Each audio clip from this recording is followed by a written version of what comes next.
Hello everyone, स्वागत है आप सभी का हमारे सीएफ फाइनल में 2023 ऑडिट के पेपर रिव्यू में। स्टूडेंट्स के लिए मॉडरेट टू टफ रहा पेपर, पर्टिकुलरली वो जो सिलेक्टिव स्टडी या एबीसी फोकस स्टडी करते हैं। क्यों?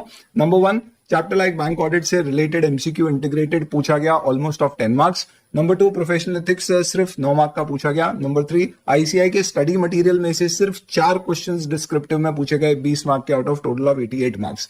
लेकिन if we dive a little deeper into this particular paper, we will get to know कि इंस्टीट्यूट के मटेरियल से कितने क्वेश्चंस आए एंड कितना portion of the paper doable था, क्या स्ट्रैटेजी होना चाहिए थी पेपर सॉल्व करने के लिए। डेफिनेटली एक फैकल्टी के लिए हमेशा स्ट्रैटेजाइज करना कंपैरेटिवली इंपॉर्टेंट है, but do not take it as an analysis of whether the paper was tough और easy, but rather as a learning for students of November 23 exams, so that how you should now prepare for your paper of audit. Paper हमारा CKN2 ये code था paper का। अगर एक snapshot analysis करें, मैंने इसके ऊपर काफी रिसर्च करी है आप लोगों के साथ शेयर करने के लिए। This looks to be a synopsis shared on the Telegram, but what you can see here particularly important is इस पर्टिकुलर पेपर में 4 क्वेश्चन स्टडी मटेरियल से पूछे 20 मार्क के, और 6 क्वेश्चन इंस्टीट्यूट के ही मटेरियल से एडिशनली पूछे, which includes past exam question, MTP questions, RTP questions, which were of 29 marks. इसका मतलब 88 में से 49 मार्क्स क्यूमुलेटिव ICI के ही पास्ट मटेरियल से आया। बट इसमें मजे की बात यह थी कि 3 क्वेश्चन इसमें MTP से रिलेटेड थे, और वो कौन सी MTP? पास्ट एग्जाम्स की अप टू 2019। तो वो जो क्वेश्चन बैंक आपकी सिलेक्टिव होती है, जिसमें सिर्फ फास्ट एग्जाम क्वेश्चंस और रीसेंट RTPs और उसके अलावा स्टडी मटेरियल मात्र के क्वेश्चंस होते हैं, वो क्वेश्चन बैंक्स आपके लिए अप्रोप्रिएट इस पर्टिकुलर पेपर के लिए नहीं रही होगी। इनफैक्ट अगर हम यहां पर देखें तो 3 क्वेश्चंस ऐसे भी थे जो इंस्टीट्यूट के पुराने प्रैक्टिस मैनुअल या ओल्ड कोर्स के क्वेश्चंस न्यू कोर्स में पूछे गए थे, विच वर ऑफ 13 मार्क्स। यानी अगर मैं सबको क्यूमुलेट करूं तो 88 में से 62 मार्क्स के questions were from the ICI pass material. उसके बावजूद भी 6 नए क्वेश्चंस थे, विच वर टोटलिंग ऑफ 26 मार्क्स।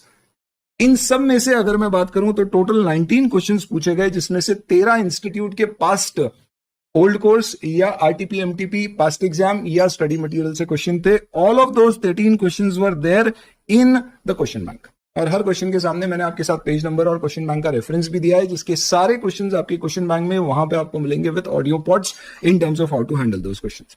इसके अलावा 100% of the paper, no 86 marks out of 88 marks एक स्ट्रैटिफिकेशन का क्वेश्चन पार्टली अपने मटेरियल में था, बाकी उसके अलावा सारा का सारा कंटेंट आपके अल्टीमेटली फास्ट के मटेरियल में था, whether it is the drone shot और द एसजे स्टडी मटेरियल। अब इसी बात है सर कि इंस्टीट्यूट का मटेरियल से ही आपका मटेरियल बनाए तो वो होना ही चाहिए, बट एसेज में डेफिनेटली इंपॉर्टेंट होता है, क्योंकि ICI का मटेरियल संक्षिप्त है, और एसेज के केस में जो 5 क्वेश्चंस एसेज के पूछे गए, वो पांचों के पांचों क्वेश्चंस का कंटेंट आपको फास्ट के मटेरियल में मिलेगा। इनफैक्ट इस बार का ब्रेकअप अगर देखें तो एसेज का वेटेज सबसे ज्यादा 24 मार्क्स का रहा, विच एसेंशियली मीन्स जो स्टूडेंट ये सोच के चलते हैं कि यार ऐसे सिलेक्टिव पढ़ लूं, थोड़ा पढ़ लूं, उनके लिए पेपर और ज्यादा टफ हो गया। क्यों? क्योंकि हर बार की तरह इस बार भी कंपलसरी क्वेश्चन पूरे 14 मार्क्स के, इनफैक्ट 554 तीनों पार्ट ऐसे से रिलेटेड थे, और इस बार there was only 500 and 600 series question, no other series questions were asked. तो पेपर में as such there was no equitable distribution amongst all the chapters. इसके बाद कंपनी ऑडिट, जिसका कारो का एक क्वेश्चन था, जिसको अगर आपने डिटेल में कारो पढ़ी है तो ही आप आंसर कर पाओगे, अदरवाइज आप ताक करते रहोगे, because there was a very intriguing question which was आज वी विल डिस्कस दैट। 141 का पास्ट एग्जाम से रिलेटेड ही एक क्वेश्चन रिपीट पूछा गया, ये ओल्ड सिलेबस में इस तरह का क्वेश्चन था। देन प्रोफेशनल एथिक्स में देयर वर 2 क्वेश्चंस, एक अमेंडमेंट न्यूक्लियर से रिलेटेड था, एंड एक क्वेश्चन जो ओल्ड सिलेबस में पूछा हुआ है, जो अपनी क्वेश्चन बैंक में भी है, बट उसका आपको नए सिलेबस में कंटेंट में कहीं रेफरेंस नहीं मिलेगा, सिर्फ 9 मार्क का।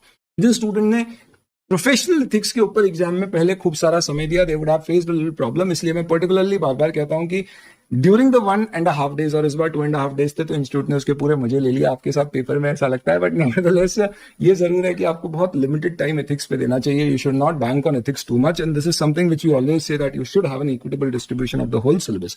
बैंक ऑडिट बच्चे छोड़ने का सोचते हैं, आप देखिए पहला इंटीग्रेटेड MCQ क्वेश्चन ही आपका पूरा बैंक ऑडिट का आ गया। That is why we always say कि यार छोड़ना है तो एक वो मैनेजमेंट इंटरनल ऑपरेशनल ऑडिट वाला स्किप करो, बाकी कुछ मत करो। लायबिलिटीज ऑफ ऑडिटर जैसे चैप्टर भी पढ़ना चाहिए, उससे रिलेटेड भी 5 मार्क का क्वेश्चन आया, एकदम straight forward question. Peer review quality review के ऊपर 2 क्वेश्चंस थे, और फिस्कल लॉस के ऊपर 2 क्वेश्चन थे। ये क्वेश्चंस आप देखेंगे तो एक नया, एक MTP बेस्ड था, और फिस्कल लॉस के ऊपर there were actually 2 questions, one from the old syllabus and one which was a new question.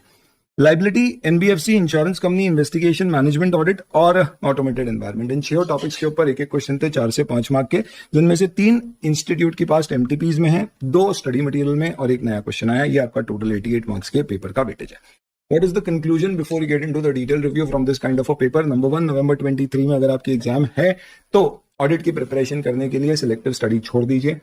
ABC focus पे पूरी तरह से रिलाई ना करें, वो सिर्फ आखिरी के 2 महीने में प्रायोरिटाइज करने के लिए यूज करें, ना कि अभी से अपनी तैयारी करने के लिए। आपको कोई भरोसा नहीं है, इंस्टीट्यूट ने बहुत चालाकी से पेपर बनाया, बैंक ऑडिट पे एमसीक्यू पूछ लिया तो डिस्क्रिप्टिव ने नहीं पूछा और डिस्क्रिप्टिव में इंश्योरेंस पूछ लिया। कोई भरोसा नहीं है, एथिक्स का वेटेज कम कर दे, एसेस का वेटेज बढ़ा दे, क्वेश्चंस नए इंक्लूड कर दें, स्टडी मटेरियल की जगह ओल्ड सिलेबस से भी लेके आ जाए। अगर आपको शॉर्ट सक्सेस ऑडिट में चाहिए तो आई वुड स्ट्रांगली सजेस्ट कि आप रेगुलर डिटेल्ड बैच के लिए जाइए, जिसमें 50 लेक्चर्स में हम पूरे ऑडिट को systematically with question answers discussion in the class करते हैं, तब जाके आपकी सॉलिड प्रिपरेशन होती है। फिर आपके पास टाइम की कमी है तो फिर आप फास्टर बैचेस के ऊपर जाएं, जहां पे हम समवेयर अराउंड 75 to 90 आवर्स के अंतर्गत पूरे ऑडिट के सिलेबस को कवर करते हैं with question answers, with audio pods given to you for your own self practice, with very limited coverage of the questions in the class. Nevertheless, now let's come to the detailed question answer discussion of each and every question. सबसे पहला question आपका ऐसे 570 से related था। Same to same question आप देख सकते हैं हमारी क्वेश्चन बैंक में पेज नंबर 98 पे question number 156 HJ question bank, जिसकी ओपन पीडीएफ टेलीग्राम पर शेयर करी गई है, वहां से क्रॉस भी कर सकते हो। In this particular case question में आपको आंसर देते समय क्या ध्यान रखना है? पहली चीज इसमें ये कहा गया है कि कंपनी के पास एक्शन प्लान नहीं था और गोइंग कंसर्न इनअप्रोप्रिएट है, साफ साफ लिख दिया। तो इसका मतलब हमारा ओपिनियन एडवर्स जाएगा अगर कंपनी गोइंग कंसर्न इनअप्रोप्रिएट मान के अकाउंटिंग नहीं कर रही है तो आपको लिखना पड़ेगा एडवर्स ओपिनियन है।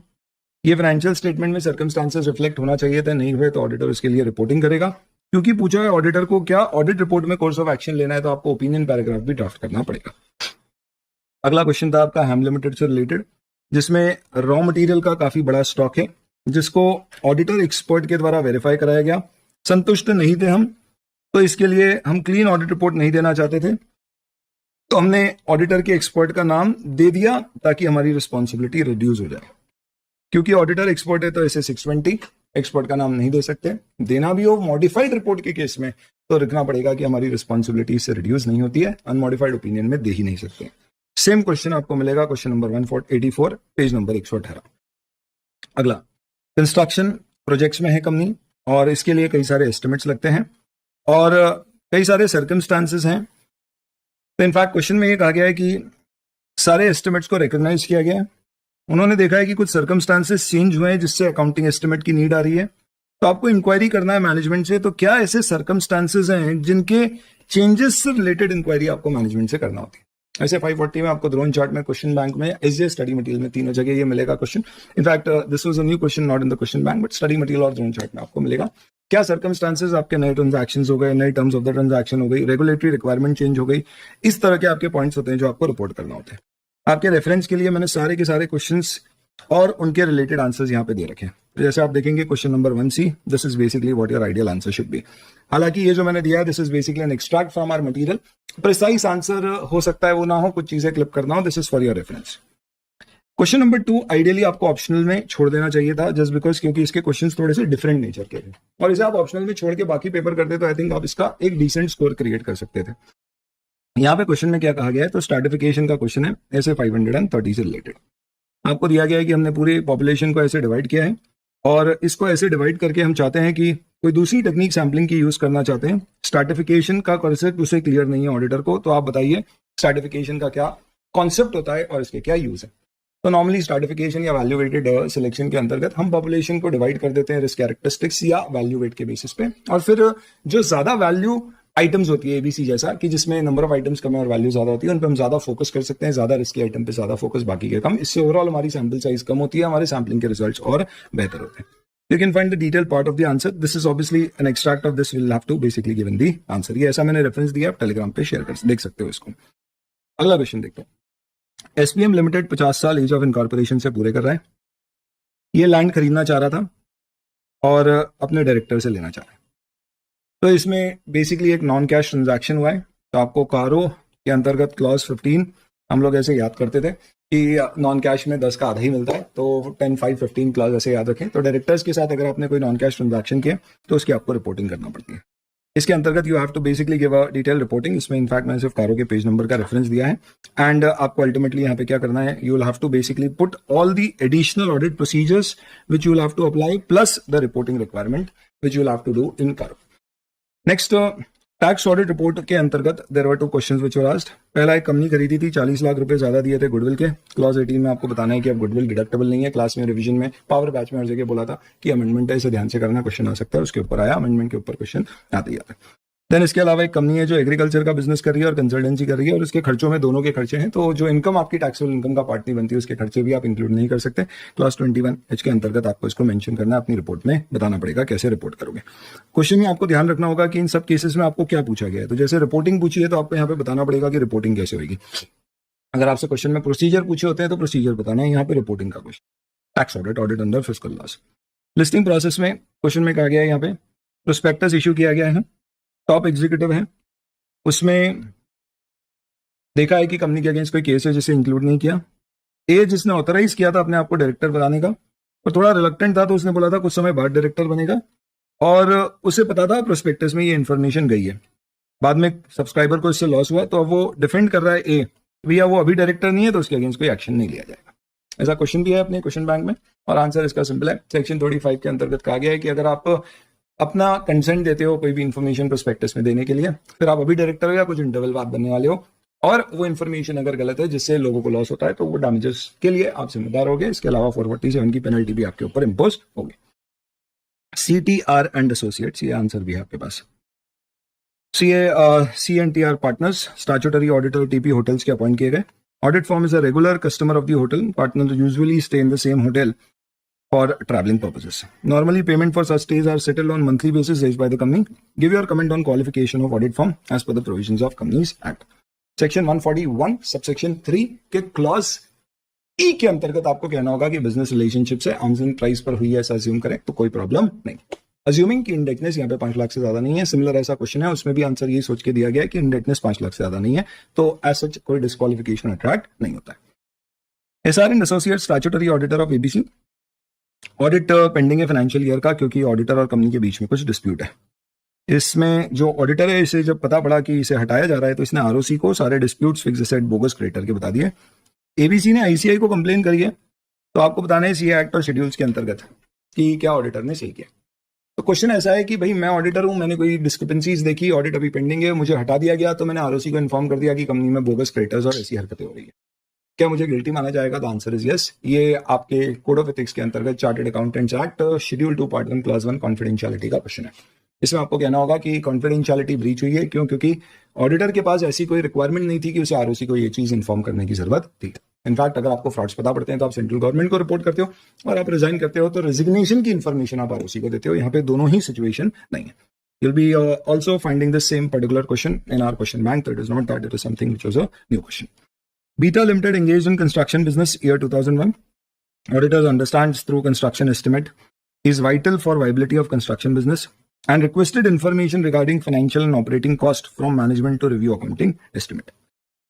Management refused to provide information to auditor, believing judgment and estimate made in prior period were based on information available at that time. And review of prior period information should not be done by the auditor in current financial year. आपको बोला गया relevant ऐसे which is 540, जिसके 2 question आ गए इस exam में, और हम कितनी बार क्लास में बोलते हैं ऐसे 540 बहुत बहुत बहुत ज्यादा इंपॉर्टेंट है, क्योंकि इंटर में भी नहीं पूछा जाता, और आप देखो 2 क्वेश्चन उसके ऊपर आ गए। It's a very lengthy standard and it is a very important one. In fact luckily इसके दोनों क्वेश्चन कंपेरेटिवली डुएबल थे। बट यस, कित की इतना बड़ा स्टैंडर्ड है तो कई बार सोचने में समय लग जाता है कि यार इसका आंसर मुझे कहाँ से और कौन सा वाला पिक करना है। यहाँ पे सिंपली है कि प्रायर ईयर एस्टिमेट्स को करंट ईयर में आउटकम से रिव्यू करना चाहिए, जिससे आपको पता पड़ता है कि नंबर 1 कोई मैनेजमेंट बायस तो नहीं है अगर आउटकम और आपके एस्टिमेट्स में मेजर डिफरेंस है, और दूसरा रिस्क असेसमेंट और री आइडेंटिफिकेशन ऑफ एनी रिस्क पता पड़ता है, जिससे आप अपने इमीडिएट टाइमिंग और extent of audit procedures change कर सकते हो। You can refer the question and the answer for this. RBN company statutory मैं बहुत ब्रीफ में आपको आंसर बता रहा हूँ, ऑब्वियसली इसका कंटेक्स्ट में आपको पूरा आंसर देना पड़ेगा। NBFC है और अदर इनकम से रिलेटेड डिवीजन 2 और 3 में क्या फर्क है? तो डिवीजन 2 में आपकी कोई भी अदर इनकम और एक्सपेंस अगर आपकी टोटल रेवेन्यू फ्रॉम ऑपरेशंस की 1% और 10 lakh which ever is higher से ज्यादा होती है तो अलग से बताना है। यहाँ पे it is only 1% of total income, तो वो डिफरेंस है वो आपको रिपोर्ट करना है। NBFC से रिलेटेड ये क्वेश्चन था।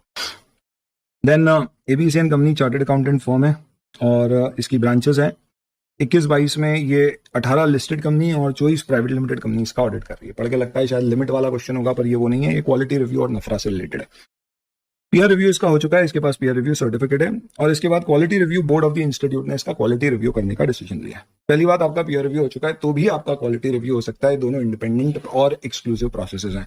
तो पहला क्या क्योर रिव्यू हो सकता है? बिल्कुल हो सकता है। आगे, क्या इसमें एक लिस्टेड कंपनी जो कि एक audit of public sector undertaking है वो क्योर रिव्यू बोर्ड किस बाइस में कर सकती है? इसका आंसर है नहीं। क्यों? क्योंकि साफ साफ कहा गया है स्कोप ऑफ क्यूआरबी में कि कोई भी ऐसी एंटिटीज के ऑडिट जो नफरा के स्कोप में कवर होते हैं उसका नफरा ही सुपरविजन करेगा, और क्यूआरबी तब तक नहीं करेगा जब तक नफरा उसे रेफरेंस ना दे दे। तो आपको लिखना पड़ेगा कि ये नफरा के पावर्स में जाएंगे, and you have to basically quote powers of NFRA under the rule 3 of the NFRA rules 2018। सबके आंसर्स डिटेल में भी अवेलेबल है, आप यहाँ पे देख सकते हैं इस तरह से। नेक्स्ट, फुटवेयर मैन्युफैक्चरिंग बिजनेस में है, 2015 में ऑपरेशन शुरू किए, 2 फाइनेंशियल ईयर से आपके प्रॉफिट्स गिर रहे हैं। मैनेजमेंट ऑडिटर आपको अपॉइंट किया गया है, फाइनल मैनेजमेंट रिपोर्ट आप बना रहे हो, आपसे पूछा गया है steps to be taken in management audit report. Theory question है, इनमें कंफ्यूजन ये होता है कि मैनेजमेंट ऑडिट रिपोर्ट कितने टाइप्स की है ये नहीं पूछा है, हाउ टू प्रिपेयर नहीं पूछा है, स्टेप्स पूछा है। तो स्टेप्स क्या होते हैं? तो you will have to basically write these are basically all these steps. तो वो 6 स्टेप की आपकी रिपोर्ट लिखना है। थ्योरी क्वेश्चन है, याद रखना है, याद हुआ होगा तो लिख पाएंगे। नेक्स्ट, पीयर रिव्यू अपॉइंट किया गया है, मैनेजमेंट कंसल्टेंसी सर्विसेज को इन्होंने शामिल किया है अपने रिव्यू असाइनमेंट में, जो आप नहीं कर सकते क्योंकि स्कोप ऑफ पीयर रिव्यू में मैनेजमेंट कंसल्टेंसी सर्विसेज एक्सक्लूडेड होती है, सिर्फ अटेस्टेशन वर्क आता है। बस इतना सिंपल सा क्वेश्चन का आंसर है। मैन्युफैक्चरिंग कंसर्न है, उसने प्रॉपर्टी 58 लाख में सेल करी है और ये 2017 में खरीदी थी। आज इसकी स्टैम्प ड्यूटी वैल्यू 74 लाख है। तो जो आपकी लिमिट होती है उससे अगर आप देखेंगे तो ये ज्यादा है, क्योंकि 50,000% जो आपकी लिमिट है उससे मोर है ये। तो आपको कैसे डील करना है टैक्स ऑडिट रिपोर्ट में? तो आपको लिखना पड़ेगा डील टैक्स ऑडिट रिपोर्ट पूछा है तो मेरे ओपिनियन में आपको इस तरह का चार्ट भी आइडियली बनाना चाहिए कि हमें इसे रिपोर्ट करना पड़ेगा। क्यों? क्योंकि tax auditor is required to report because the price is lower than the value adopted for stamp duty by the transfer, और इस पर्टिकुलर रीजन से हमें ये बताना चाहिए आइडियली टेबल। तो क्वेश्चन में बहुत अच्छे से ध्यान रखना है, पूछा गया है प्रोसीजर या रिपोर्टिंग, और रिपोर्टिंग है तो ये रिपोर्टिंग बताना पड़ेगी। चलिए, ये आपका नोक्लार से रिलेटेड क्वेश्चन था। तो नोक्लार के प्रोविजंस किसके ऊपर एप्लीकेबल होते हैं? अमेंडमेंट रिलेटेड है तो नया क्वेश्चन है। 1, it is applicable on listed company senior professional accountants, and senior professional accountant basically means KMPs who are chartered accountants. तो यहाँ पे डायरेक्टर फाइनेंस को पता पड़ा है कि कोई नॉन कंप्लायंस है, तो इसका मतलब उसके ऊपर, क्योंकि ये लिस्टेड कंपनी है, नोक्लार के प्रोविजंस लगेंगे, और उसकी रिक्वायरमेंट है कि वो मैनेजमेंट टीसीडब्ल्यूजी को हाईलाइट करे कि इस तरह का नॉन कंप्लायंस हो रहा है और उसकी कोई लीगल रिस्पॉन्सिबिलिटी कहीं और रिपोर्ट करने की है तो वो भी करे। ऑटोमेटेड एनवायरनमेंट में क्या स्टैंडर्ड्स यूज किए जाते हैं? वंस अगेन थ्योरी क्वेश्चन है, अगर आपकी मेमोरी शार्प है तो आप आंसर लिख पाएंगे, ये इसका डायरेक्ट क्वेश्चन का आंसर है। देन आप एक यूनिट एक्वायर करना चाहते हो तो आपसे पूछा गया इकोनॉमिक और फाइनेंशियल पोजीशन असेस करने के लिए क्या फैक्टर्स हैं जो आपको स्टडी करना पड़ेंगे। आपको ड्रोन चार्ट में भी इसका क्लियर कट आंसर मिल जाएगा। ये बेसिकली कुछ 4 फैक्टर्स है जो स्टडी मटेरियल में दिए गए, विच विल इंक्लूड कि आपकी 100% कैपेसिटी यूटिलाइजेशन है, ट्रेंड आपके प्रॉफिट्स का क्या है, वर्किंग कैपिटल आपके पास एडिक्वेट है या नहीं है, और फ्यूचर के लिए क्या आपके पास कैपिटल रिटर्न का employed, return on capital employed कैसा है। This is relating to your chapter of investigation. And then finally, auditor आपको इंश्योरेंस कंपनी का अपॉइंट किया गया है। एक्चुरियल असम्पशंस हैं, 2 चीजें पूछी है, एक तो रोल क्या है ऑडिटर का एक्चुरियल असम्पशन में, और किन एरियाज में एक्चुरियल डिपार्टमेंट कॉन्सेंट्रेट करता है। तो ये रोल है भाई ऑडिटर का, और ये एरियाज में आप कॉन्सेंट्रेट करते हैं। ये आपका पूरा पेपर का रिव्यू है। The idea of discussing this particular paper is very clear. Definitely students को पेपर ये टफ लगा, तो उस पर्टिकुलर सेंस में हम ये कह सकते हैं कि पेपर डेफिनेटली अपने आप में जो रूटीन स्ट्रीम में बनाया जाता है उससे डिफरेंट था, तो टफ या मॉडरेट टू टफ लगना लाजमी था। ऐसे पेपर अगर नवंबर में आए तो सर इस बार छुट्टी ज्यादा थी तो पूछ लिया, शायद वहां नहीं आएगा। आप तैयारी तो ये सोच के करो कि इससे भी डिफिकल्ट आया तो आप सॉल्व कर पाए, और उसके लिए जो मैंने आपको शुरू में स्ट्रैटेजी बनाई थी वो आप देखिए। मेरे हिसाब से क्या पेपर टफ था? Definitely it was not one of the easiest of the paper compare to the previous 2 attempts paper. Definitely the level was more than that, and उस सेंस में ऑब्वियसली जिनकी प्रिपरेशन, रिविजन और coverage strong रही होगी, they would have been able to solve it properly. बाकी आपके पूरा analysis है, सब कुछ मैंने आपकी रिसर्च के लिए दे दिया यहाँ पे कि कौन से क्वेश्चन कहाँ से आए, ताकि आप इंश्योर कर सकें कि you just don't give importance to the study material only, other things also like things like your MTPs and your past exam questions, all those are also relevant. Past की question bank नवंबर 23 के लिए ready हो चुकी है, a week's time will also be ready for dispatch, which is the comprehensive question bank, जिसमें हर question bank के साथ एक ऑडियो पॉड भी होता है, जिसके अंतर्गत आप उसको सुन के भी समझ सकते हो कि इसके आंसर में क्या कॉन्टेक्स्ट है, क्या पूछा गया इस क्वेश्चन में, रिपोर्टिंग पे ध्यान देना है, प्रोसीजर पे ध्यान देना है, क्या चीजों का ख्याल रखना है, एंड क्यों इसका आंसर ये है, क्यों और कुछ नहीं है। ऐसी सारी कॉमेंट्री होती है जो आप फास्ट ऐप से एक्सेस कर सकते हो। Everybody who buys a hard copy of the question bank gets that particular access to that book as well. बाकी आपके कोई क्वेश्चन रह गए तो पूछेगा, The idea is not to make you worry about the paper of audit which you've already done, but it is basically to sensitize students who are coming for the November 23 exams as to how should they prepare for their paper of audit. Thank you and wish you all the very best. November 23 के साथ में तैयारी करेंगे.